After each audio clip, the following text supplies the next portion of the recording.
తెలుగునాట సినిమాలకు కొదవలేదు, హీరోలకు కొదవలేదు, ప్రాజెక్టులకు లెక్కే లేదు. కానీ అన్నింటికీ కామన్ సమస్య హీరోయిన్ దొరక్కపోవడమే. చాలా ప్రాజెక్టులు హీరోయిన్లు సెట్ కాక ఆలస్యం అవుతున్నాయి. ఈ సమస్య ఒక హీరోకి కాదు, అందరు హీరోలకు అదే సమస్య. విక్రమ్ కుమార్ అఖిల్ కాంబినేషన్ లో సినిమా మొదలైంది, యాక్షన్ ఎపిసోడ్లు తీశారు, అక్కడితో ఆగింది. హీరోయిన్ కావాలి. ప్రభాస్ సాహో సినిమా మొదలైంది, హీరోయిన్ కోసం మల్లగుల్లాలు పడుతున్నారు. బాలీవుడ్ హీరోయిన్లు ఎవరిని టచ్ చేసినా డేట్లు ఎప్పుడో ఏడాది తర్వాత అంటున్నారు. అనుష్కతో ముందుకు వెళ్లాలనుకుంటున్నారు. వచ్చే నెలలో నాగ చైతన్య చందు మొండేటి సినిమా స్టార్ట్ అవుతోంది. అనుపమ పరమేశ్వరన్ అనుకున్న డేట్లు సెట్ కావడం లేదు. వేరే ఎవరు దొరుకుతారా అని చూస్తున్నారు.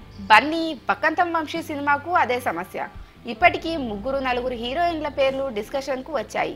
ఇంకా ఎవరూ ఫైనల్ కాలేదు. చాలా చిన్న వయసు ఉన్న అమ్మాయి కోసం చూస్తున్నారని వినికిడి. ఇక టాప్ హీరోలు మహేష్, పవన్ కళ్యాణ్ ప్రాజెక్టుల హీరోయిన్ల వేట స్టార్ట్ అయింది. ఇదిలా ఉంటే హీరో రాజశేఖర్ కుమార్తె శివాని హీరోయిన్ గా ఎంట్రీ ఇవ్వడానికి రెడీ అయిపోయింది. ఆమెను చూస్తే ఇప్పుడు బాలీవుడ్ హీరోయిన్ అనుకునేలా మేకోవర్ అయింది. 2 తమిళ ప్రాజెక్టులను ఓకే చేసే డిస్కషన్లు నడుస్తున్నాయి. కానీ మన జనాల దృష్టి మాత్రం ఇంకా ఆ అమ్మాయి మీద పడినట్లు లేదు.